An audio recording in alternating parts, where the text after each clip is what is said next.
मी गायत्री. माझ्या लग्नाच्या 6 महिन्यांनंतर माझ्या आयुष्यात गोष्टी बदलू लागल्या. माझा नवरा लग्नाच्या 6 महिन्यांनंतर त्याच्या कंपनीद्वारा 1 वर्षाच्या इंटर्नशिपसाठी परदेशात जायला निघाला होता. ऋषिकेशशिवाय माझं 1 वर्ष कसं जाईल याचाच विचार करून माझ्या डोळ्यात अश्रू भरत होते. पण त्या 1 वर्षानंतर त्याला त्याच्या करिअरमध्ये एक खूप मोठा बूस्ट मिळणार होता. मी नेहमी ऋषिकेशच्या तोंडून हे ऐकलं होतं की त्याला परदेशात जायचं आहे. जर आज त्याचं स्वप्न पूर्ण होत होतं तर मग मी नाराज का व्हायचं? मी माझ्या भाच्यासोबत ऋषिकेशला एअरपोर्टवर सोडायला गेले होते. ऋषीला सोडून जेव्हा आम्ही परत येऊ लागलो तेव्हा माझ्या डोळ्यात अश्रू दाटले. मी रडू लागले.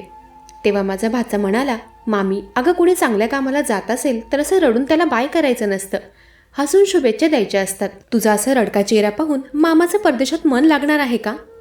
तू चिंता करू नकोस, मी आहे ना इथे तुझी काळजी घ्यायला. असंही मागच्या काही महिन्यांपासून आपण सोबतच राहतोय, मग आताही राहूच की. अतुल माझा भाचा होता. तो त्याच्या मामाकडे राहिला होता. नुकताच काही महिन्यांपूर्वी तोही नोकरीला लागला होता. अतुल म्हणाला की काही महिन्यांपासून आपण सोबतच राहतोय. पण ते सोबत राहणं वेगळं होतं, कारण त्या दिवसात माझा नवराही घरी होता. पण आता पूर्ण वर्षभर ऋषिकेश घरात नसणार आणि अशात मी अतुलसोबत घरात एकटी राहणार होते. त्यावेळी माझ्या मनात तर काही भीती नव्हती. फक्त ऋषिकेशशिवाय मी एकटी कशी राहील हाच विचार माझ्या मनात होता. अतुलचंही म्हणणं बरोबर होतं. माझा नवरा चांगल्या कामासाठी जात होता, मग मी त्याला शुभेच्छा द्यायला हव्या होत्या, ना की त्याच्यासमोर अश्रू गाळून त्याला दुःखी करायला हवं होतं. मी तेव्हा माझे अश्रू पुसले व ऋषिकेशला हसून बाय केलं. मग मी अतुलसोबत घरी यायला निघाले. माझ्या नवऱ्याचा त्याच्या भाच्यावर फार विश्वास होता, त्यामुळे मनात कुठलाही संशय न ठेवता ते मला त्याच्यासोबत घरी एकटं सोडून गेले होते. मला सासूबाई होत्या, पण त्या घरातील काहीही काम करायच्या नाही, कारण त्यांना लखवा मारला होता. मला एकटीलाच घरातील सगळी कामं सांभाळून सासूबाईंची देखरेखही करावी लागायची. जेव्हा माझं व ऋषिकेशचं लग्न जुळलं तेव्हा त्याने मला त्याच्या घरातील सगळी सत्य परिस्थिती सांगितली होती. मुलगा चांगला आहे, त्याची नोकरी व्यवस्थित आहे, हेच मी व माझ्या आईवडिलांनी बघितलं होतं. मला माझ्या भाच्याचा काहीही त्रास नव्हता आणि मी विचार केला होता की एकदा का त्याचं लग्न झालं की तोही त्याचं सेपरेट होईल. पण अतुलची मानसिकता अशी मध्येच बदलेल असं मला कधी वाटलं नव्हतं. आता ऋषिकेशला परदेशात जाऊन 3-4 दिवस झाले होते. माझा नवरा घरी नसला तरी मला अतुल करता सकाळी टिफिन बनवण्यासाठी उठावं लागत होतं. सासूबाईंना तर 9 वाजता नाश्ता लागायचा, परंतु अतुलसाठी मला सकाळी 6:30ला उठावं लागायचं, कारण तो 7:30 वाजेपर्यंत घरातून बाहेर पडायचा. बघता बघता एक आठवडा उलटला. रविवारची सुट्टी संपल्यानंतर सोमवारपासून मी नियमित अतुलचा टिफिन बनवण्यासाठी उठले. परंतु त्या दिवशी सकाळ सकाळ अतुल किचनमध्ये आला. तो म्हणाला, मामी अगं आजपासून तुला टिफिन बनवण्याची गरज नाही. त्याचं बोलणं ऐकून मी घाबरले. मी विचारात पडले. मी त्याला म्हणाले, अतुल काय झालं, तुला माझा राग आला का? घरात मी असताना तू बाहेर मेस का लावलीस? मी तुला काही बोललेही नाही, मग तू असा गैरसमज का करून घेतलास? माझ्या खांद्यावर हात ठेवत तो म्हणाला, मामी अगं शांत हो, मला ना तुझा राग आला आहे ना तू मला काही बोललीस. आणि हो, मी मेस वगैरेही लावली नाहीये. आजपासून मी वर्क फ्रॉम होम घेतला आहे. तू मला काही बोलणार नाहीस हे मला ठाऊक आहे, परंतु मागच्या आठवड्यापासून मला तुझी धावपळ होताना दिसते. तुला आजीचं सगळं काही वेळेवर करावं लागतं. आता मामा घरी नसला तरी तुला माझ्यासाठी लवकर उठावं लागतंय. मला उगाच तुला त्रास देऊ वाटत नाही. मी त्याला म्हणाले, अरे पण कशाला, मला काही अडचण नाहीये, मला सवय आहे लवकर उठायची. त्यावर तो म्हणाला, मामी अगं मला वर्क फ्रॉम होम मिळत होतं, मग मी संधी का सोडू? मी घरून काम केलं तर तुलाही थोडीफार कामात मदत होईल. तुला कुठे यायचं जायचं असेल तर मी तुला कामातून वेळ काढून घेऊन जाऊ शकतो आणि मलाही आराम मिळेल. आता एवढ्या सकाळी उठू नकोस, तूही थोडा आराम कर. अतुलचं बोलणं ऐकून मी त्याला हसतच ठीक आहे म्हणाले आणि मग मी माझ्या खोलीत काही वेळ आराम करायला गेले. त्या दिवशी मी 8 वाजता उठले होते. उठून माझं आवरून वेळेत मी सासूबाईंना नाश्ता दिला. अतुलही नाश्ता करून लॅपटॉप घेऊन त्याच्या खोलीत बसला होता. त्याचं घरून काम करणं एक बहाणा होतं हे मला तेव्हा ठाऊक नव्हतं. आता वर्क फ्रॉम होम असल्यामुळे अतुल त्याच्या कामातून लवकर फ्री व्हायचा आणि त्याच्याकडे बराच वेळ असायचा. दुपारी मी स्वयंपाक करत असेल तर मी काय बनवते असं विचारत तो रोजच किचनमध्ये यायचा आणि आता तर तो त्याच्या आवडीनिवडी मला सांगू लागला होता. आता ज्या अतुलला मी बघत होते तो मला पूर्वीचा अतुल वाटत नव्हता, कारण याआधी अतुल माझ्याशी एवढा कधीच बोलला नव्हता जेवढा तो आता माझ्याशी बोलत असे. त्या दिवशी मला मार्केटमध्ये खरेदीला जायचं होतं. मी घरी हळदी कुंकवाचा कार्यक्रम ठेवला होता आणि त्यासाठीच सामान घ्यायला मला बाजारात जायचं होतं. याआधी ऋषिकेश माझ्यासोबत बाजारात यायचा, पण आता ते घरी नव्हते. मला वाटलं मला एकटीलाच मार्केटमध्ये जावं लागेल, परंतु अतुल मला एकटीला मार्केटमध्ये जाऊ देणारा नव्हता. तो म्हणाला, मामी मी असताना तू एकटी का फिरावंस? चल मी तुझ्यासोबत मार्केटमध्ये येतो. तुला शॉपिंग करता मला जमेल तशी मी तुला मदत करेन. त्याला सुट्टी नसतानाही तो माझ्यासोबत मार्केटमध्ये यायला तयार झाला. मग मी अतुलच्या बाईकवर त्याच्यासोबत मार्केटमध्ये जायला निघाले. मार्केटमध्ये वाण घेण्यापासून ते बाकी सगळ्या शॉपिंगमध्ये अतुलने माझी फार मदत केली होती. त्या दिवशी मला पहिल्यांदा समजलं की अतुलची पसंत खूप छान आहे. त्याने मला महिलांसाठी वाण खरेदी करायलाही मदत केली. ज्या दिवशी हळदी कुंकवाचा कार्यक्रम होता त्या दिवशी अतुलने घराची छान सजावट केली होती. सगळ्या बायका तर बघतच राहिल्या होत्या. त्या दिवशी जशा बायका हळदी कुंकवाला घरी येऊ लागल्या तसं अतुलला काय सुचलं कोणास ठाऊक. सगळ्या बायका हॉलमध्ये बसल्या असताना तो त्याच्या रूममधून बाहेर आला. त्या दिवशी तोही छान तयार झाला होता. बाहेर येताच त्याने हातात मोबाईल घेतला आणि आम्हा सगळ्या बायकांना म्हणाला, चला आज मी तुम्हा सगळ्यांची एक छान रील बनवतो. रील बनवण्याकरता बाकी सगळ्या बायका तर तयार झाल्या, पण मी फार लाजत होते, कारण आजपर्यंत माझ्या नवऱ्यासोबतही मी एकही रील बनवली नव्हती. अतुल म्हणाला, मामी लाजतेस काय? तुझ्यापेक्षा जास्त वयाच्या बायका तयार झाल्या आहेत. तुझं तर हे सगळं करण्याचं वय आहे. तू घाबरू नकोस, मामा काही बोलणार नाही. तेव्हा अतुलच्या आणि बाकी महिलांच्या आग्रहामुळे मी रील बनवायला तयार झाले. अतुल म्हणाला, सध्या सोशल मीडियावर हा ट्रेंड आहे. बायका हळदी कुंकवाला येतात तेव्हा अशी धुरंधर स्टाईल रील बनवत आहेत. तुम्ही अशा प्रकारे डान्स करत घरात या आणि मामी दारात उभं राहून नमस्कार करत आदराने तुम्हाला आत बोलावेल. मला तर फारच लाज वाटत होती, परंतु तरीही मी ती रील बनवायला उभी राहिले. मला फार हसायला येत होतं. त्या दिवशी माझा हळदी कुंकवाचा कार्यक्रम खूप छान प्रकारे पार पडला होता. आम्हा महिलांच्या ग्रुपमध्ये सगळ्यात जास्त चर्चा चालली होती ती माझ्या हळदी कुंकवाच्या कार्यक्रमाची. ग्रुपमध्ये सगळ्या बायका म्हणत होत्या की गायत्रीच्या घरी हळदी कुंकवाला फार मज्जा आली. त्यातल्या त्यात अतुलने तर तो दिवस अजूनच खास बनवला. सगळ्या बायकांना मी दिलेलं वाणही फार आवडलं होतं. माझं कौतुक फक्त आणि फक्त अतुलमुळे होत होतं. त्या कौतुकाचा भागीदार तो होता. त्यामुळे महिलांची चर्चा सांगण्यासाठी मी अगदी उत्साहाने अतुल जवळ गेले. तो तेव्हा हॉलमध्ये बसून टीव्ही बघत होता, पण त्याचं सगळं लक्ष त्याच्या मोबाईलमध्ये होतं. जाताच मी त्याला म्हणाले, अरे अतुल, हे बघ, आमच्या ग्रुपमध्ये माझ्याच हळदी कुंकवाची चर्चा चालली आहे. सगळ्यांना तू बनवलेली ती धुरंधर रील आणि आपल्या घरून गेलेलं वाण खूपच आवडले. खरं तर हे कौतुक माझं नसून तुझं आहे, कारण वाण तू सिलेक्ट केलं होतंस. तुझी चॉईस एवढी छान असेल हे मला माहीत नव्हतं. त्यावर तो म्हणाला, अगं मामी, माझी चॉईस काय आहे हे समजायला तुला एवढा उशीर लागला? मी तुला माझी मामी म्हणून सिलेक्ट केलंय, यावरूनच ओळख की माझी चॉईस काय असेल. मी अतुलच्या बोलण्यावर स्मित केलं व पुन्हा माझ्या कामाकडे वळले. पुढे 2 दिवसांनी संध्याकाळी 8 वाजले. जेवणाची वेळ झाली होती, परंतु अतुल जेवणासाठी आला नव्हता. तो मीटिंगमध्ये अडकला होता, त्यामुळे तो जेवणाच्या टेबलावर येऊ शकला नाही. मी सासूबाईंना जेवण दिलं आणि मी अतुलसाठी थांबले. मी सासूबाईंना जेवू घातलं आणि त्यांना त्यांच्या खोलीत झोपण्यासाठी सोडूनही आले. 8चे 9 वाजले, पण अतुल त्याच्या खोलीतून बाहेर आला नव्हता. मला तर रोजची 8 वाजता जेवणाची सवय होती. तेव्हा मी अतुलला बोलावण्यासाठी त्याच्या खोलीकडे वळले. आज जाताच मी पाहिलं त्याने लॅपटॉप बंद केला होता आणि मोबाईलमध्ये काहीतरी करत होता. तो मोबाईलमध्ये एवढा गुंग होता की मी तिथे आले आहे यावरही त्याचं लक्ष नव्हतं. मी त्याला म्हणाले, अतुल, तू इथे मोबाईल बघत बसलायस. 1 तास झाला मी तुझ्यासाठी थांबले आहे. तो म्हणाला, बिचारी माझी मामी माझ्यासाठी 1 तास झाला जेवणासाठी थांबली आहे. खरंच तुला माझी किती काळजी आहे. जेवत असताना अतुल फार गप्पा गोष्टी करत होता. बोलता बोलता मी त्याला विचारलं की जॉब व्यतिरिक्त अजून आयुष्यात दुसरं काय चाललंय. मी काय विचारत आहे त्याला समजलं नाही. मग मी त्याला सरळ सरळ विचारलं. मी म्हणाले, अरे, फेब्रुवारीचा महिना सुरू झालाय.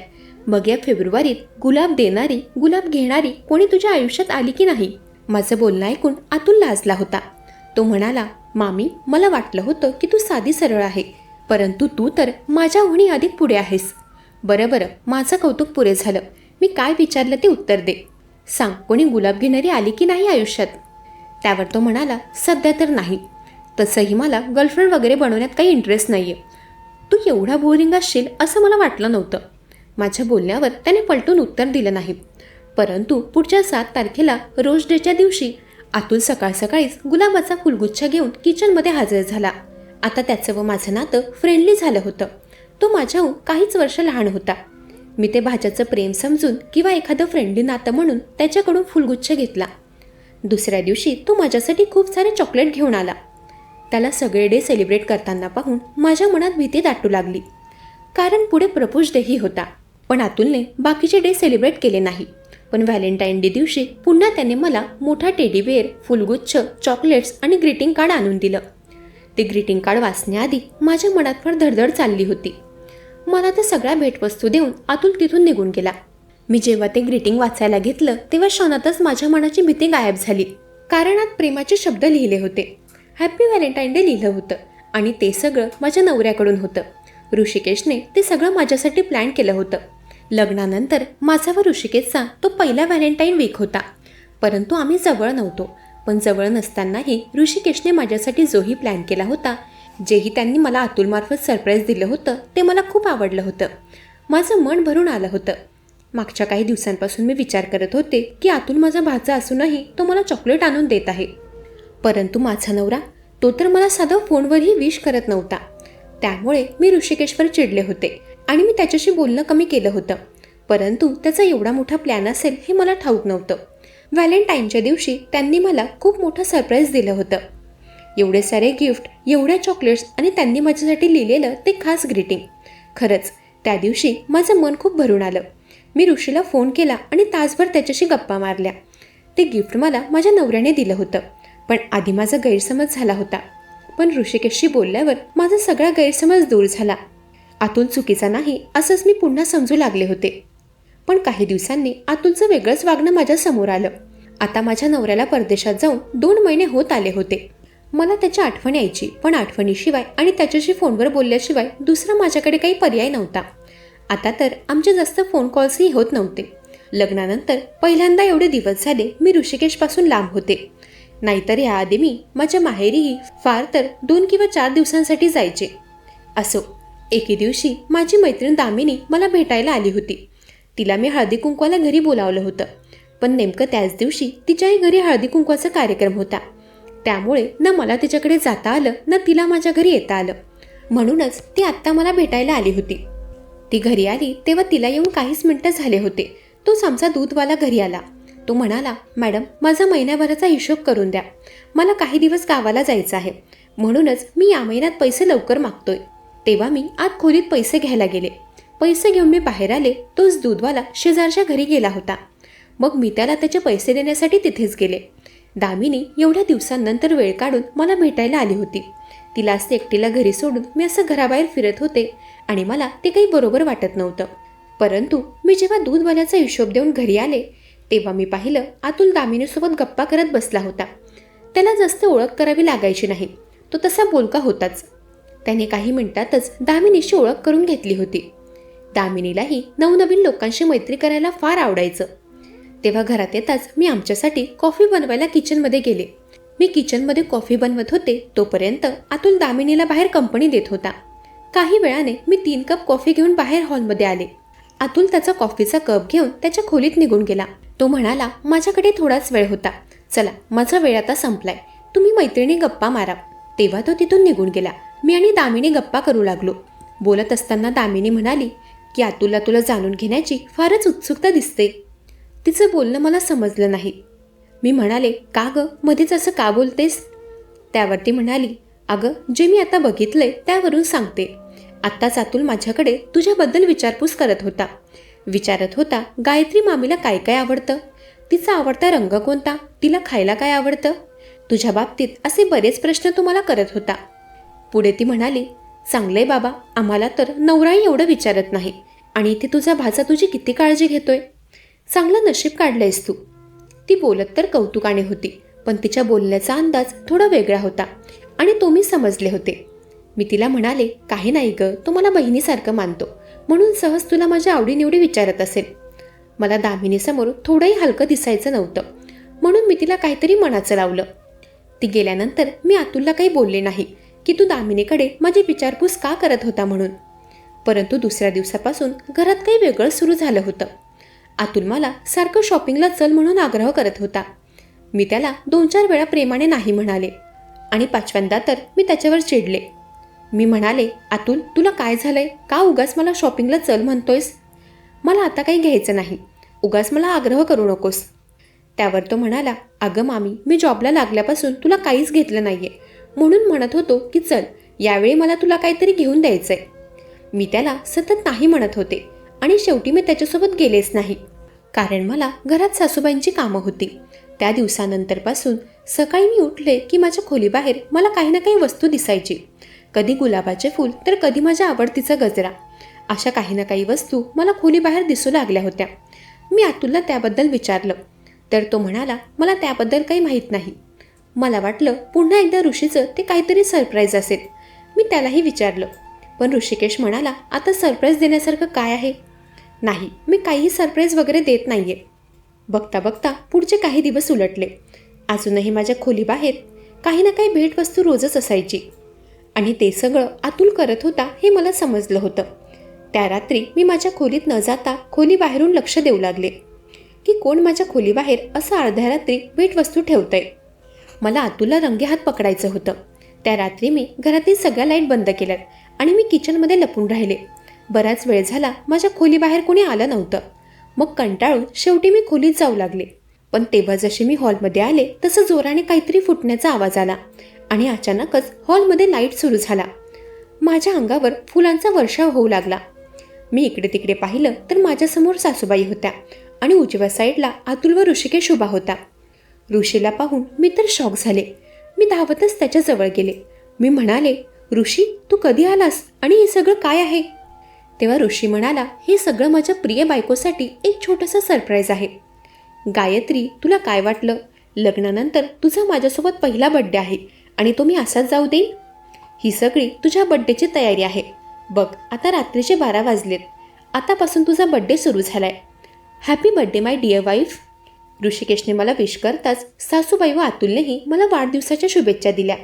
मी त्यांच्यासोबत केक कट केला. केकही माझ्या आवडीचा होता आणि माझ्या आवडत्या रंगाचा ड्रेस ऋषिकेशने माझ्यासाठी आणला होता. मी त्याला म्हणाले, ऋषिकेश माझ्या आवडीबद्दल तुला कसं माहीत? आजपर्यंत मी तुला माझ्या आवडीनिवडीबद्दल काही सांगितलं नाही. तेव्हा तो म्हणाला, हे सगळं मला अतुलकडून कळालंय आणि अतुलला तुझ्या मैत्रिणीकडून.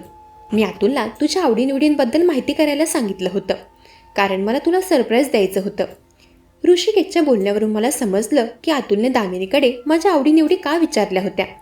तेव्हा सासूबाईंनीही माझ्यासाठी भेटवस्तू आणली होती. त्यांनी माझ्या आवडत्या रंगाची साडी माझ्यासाठी आणली होती. मी म्हणाले, आई तुम्हाला माझा आवडती रंग कसा माहीत?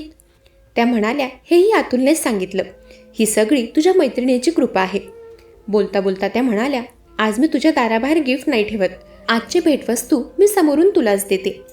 मी म्हणाले, म्हणजे रोज माझ्या खोलीबाहेर भेटवस्तू तुम्ही ठेवत होत्या? हो सुनबाई, माझ्या नाही छोट्या मोठ्या गोष्टी शक्य होत्या त्या मी केल्या. मी तुला बाकी काही मोठी गोष्ट नाही देऊ शकले. त्या म्हणाल्या, मलाही माझ्या मुलीचा वाढदिवस स्पेशल बनवायचा होता. गायत्री, तू माझी फक्त सून नाहीयेस, तू तर माझ्या आयुष्यात माझी मुलगी बनून आलीयस.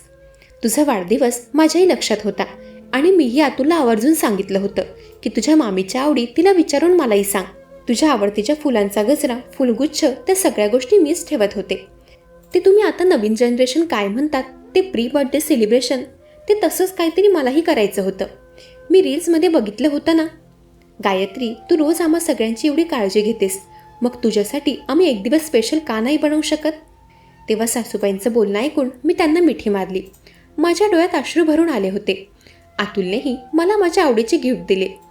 तो म्हणाला, मामी मला आई नाहीये, पण तू इथे आल्यापासून एकदाही मला हेळसावून लावलं नाहीस. तू नेहमी मला माझ्या आईप्रमाणे जीव लावलास. तू कधीच माझा तिरस्कार केला नाहीस. मामा घरी नसतानाही तू माझ्या एकट्यासाठी टिफिन बनवायला सकाळी उठायचीस. आजपर्यंत तू माझ्या एकाही कामाला नकार दिला नाहीस.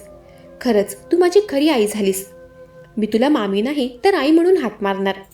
तेव्हा माझ्या डोळ्यात आनंदाचे अश्रू वाहत होते. माझ्या परिवाराने मला फार भावूक केलं होतं. त्यांना माझी फार काळजी होती.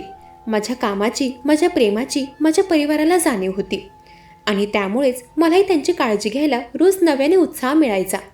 मी अतुलला म्हणाले, अतुल मी तुझी आईच आहे, पण हो मला आई म्हणू नकोस, मला मामीच म्हण, कारण मी एवढी मोठी नाही आहे. माझं बोलणं ऐकून घरातील सगळे हसू लागले. दुसऱ्या दिवशी तर माझ्या परिवाराने माझा वाढदिवस धूमधडाक्यात साजरा केला. मला तर असं वाटत होतं की त्या दिवशी दिवाळीच आहे. माझ्या माहेरच्यांनाही ऋषिकेशने बोलावलं होतं. मुलीला आनंदात पाहून माझे आईवडील खूप खुश होते. मंडळी, घरातील सून सगळ्यांची काळजी घेते, घरातील सगळी कामं करते. याचा अर्थ ते तिचं काम आहे किंवा ती मोलकरीण आहे असा नसतो. ती सासरच्या मंडळींना आपली माणसं म्हणून प्रेमाने ते सगळं करत असते आणि त्याबदल्यात तिला हवे असतात 2 गोड शब्द, कधीतरी तिचं कौतुक आणि तिच्या कामाची जाणीव. कधीतरी तिला हे बोलून दाखवा की सुनबाई, आज भाजी खूप छान झाली आहे. रोज नाही, पण तिच्या वाढदिवशी तरी तिला न सांगता असं काहीतरी सरप्राईज द्या, जेणेकरून तुमचं प्रेम पाहून तिच्यात अजून उत्साह भरेल आणि कुटुंबात प्रेम निर्माण होईल. मंडळी, कशी वाटली ही कथा? ऐकत रहा मनाचे बोल.